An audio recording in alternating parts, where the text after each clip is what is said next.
Alright guys, then I went ahead and put back on the sensor right here. Also went ahead and put on this right here for the throttle body. And then I also went ahead and reconnected this guy as well, the brake booster line. It's just not gonna, it's just pretty much gonna be loose up because again, we had to cut these bolts out so we can fit the washer fluid reservoir. So I went ahead and reinstalled that. Alright guys, so now we're gonna be doing the intercooler piping. So first things first, we are gonna be mounting these ears for it, or the brackets for it. So we're gonna turn our intercooler upside down. Alright guys, and once we have the ears on the intercooler or the brackets, we can go ahead and bring it right here. I'm using a jack to support it. What you can also use is zip ties to hold it in place. So the way how you mount this intercooler is really simple. You see how there's a notch right here, right in the middle of the crash bar? Basically, you want this to be smack center with the intercooler. And what I mean by this, by center by the intercooler, I'm talking about you're gonna do weld to weld. You're gonna get a tape measure. Get a tape measure and you're gonna measure it. So for me, it was 23.5. So 23.5 is 11.75. This wasn't my center, so 11.75. You want your center to be matched up with this. Once you do that, then you can get your two self tappers inside the bag. You can get your self tappers, and you see right here, there is a notch. You're gonna use these self tappers on both sides to drill into the frame, and that's gonna secure your intercooler. All right guys, and once we have the intercooler secured, we're gonna go ahead and start running our pipe. All right guys, so the first thing we're gonna be doing is grabbing these 2.5 to 3 inch couplers, and we're gonna put them on the intercooler piping first.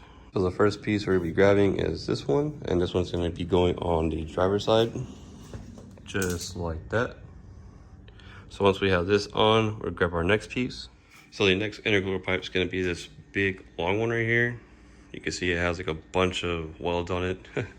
So this one's gonna be going on the driver's side. Basically, you're gonna feed it up just like this. A little tight.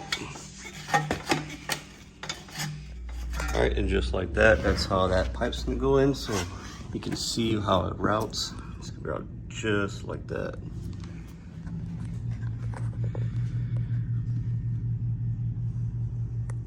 All right guys, and the next piece we're gonna be grabbing is this one. So this one's gonna be going on from this pipe to the actual turbo.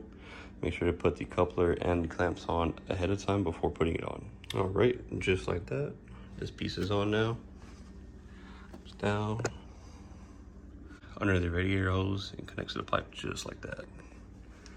And now we're gonna grab our L piece right here. So this is gonna have an adapter right there for one of our sensors, and this is gonna be for our blow-off valve.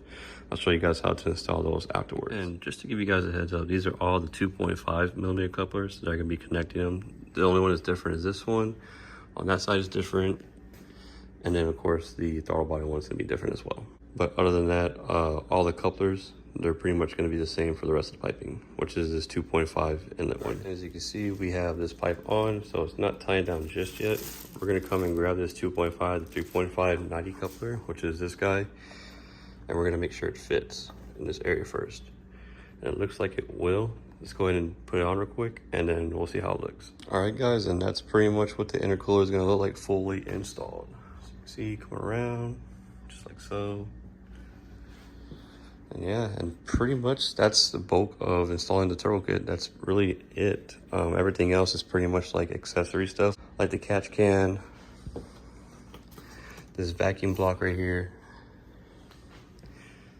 and this tile blow valve. It's all pretty self-explanatory, so not really that hard to install.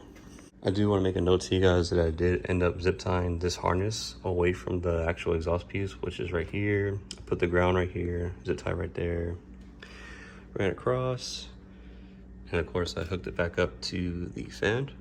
I forgot to mention, guys, before you guys put everything else on, make sure you zip tie that bottom harness right there. That way it doesn't move or touch the belt or hit the fan. I forgot to mention that earlier when we were cutting the fan shroud.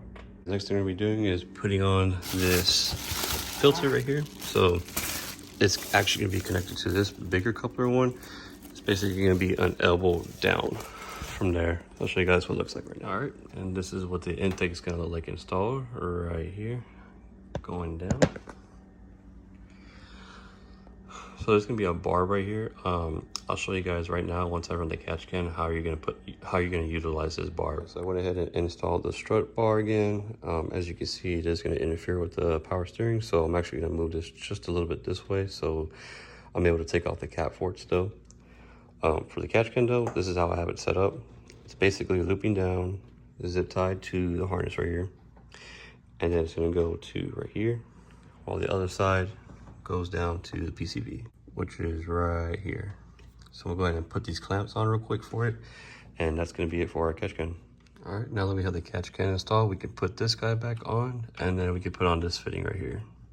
All right guys, and we finally came down to our final piece, so we're just gonna go ahead and mount this up on the blow-off valve adapter plate right there on intercooler piping. Just like any other V-vent, you just simply put it on there, tighten it down, and then that's it. Before I forget, make sure you guys put the O-ring on it as well before installing. All right guys, so I'm actually gonna be doing a voiceover for the rest of this video. There was a lot of footage that got kind of deleted, I'm assuming, or I don't know what happened to it, but there are pretty much like a good amount of videos that they got deleted, so I'm not able to show you everything that I wanted to. But for the bulk of the install, everything is pretty much done. The only thing I didn't get to show that I wanted to kind of walk through you guys is going to be the vacuum block, which is above the catch can right there. You can see that it goes on the right side. There's a big barb, and that bar goes to the intake manifold. And then you have a little bunch of smaller bars in the front of it. As you can see, one's going to go to your blow-off valve, one's going to go to your wastegate, and the other one's going to go to your boost gauge pressure sensor, pretty much. So that's about it, really. I know it doesn't look clean. We kind of rushed it last minute right here just because the alpha speed tuner, they came a little bit early on this day, so I kind of just threw it all together. But yeah, after that though, guys, I mean, just put in your fluids, put in your AC, your Freon, oil, coolant, you know, all that good stuff, power steering, all your fluids, just top it off. And that's pretty much it for the install for a Genesis Coupe 3.8T turbo kit from Remnant Performance. It's basically the same process too for the turbokits.com turbo kit, just in case you guys were curious, but it's pretty damn near identical. But yeah, that's pretty much it, guys. I hope you guys liked the video or videos. You guys know where to find me at on Instagram or on Facebook, or you can just drop a comment down below here on the YouTube comment section. I'll do my best to answer everyone's questions to the best of my abilities and help you guys out as much as I can. But anyways, guys, peace out. Hope you guys like the videos.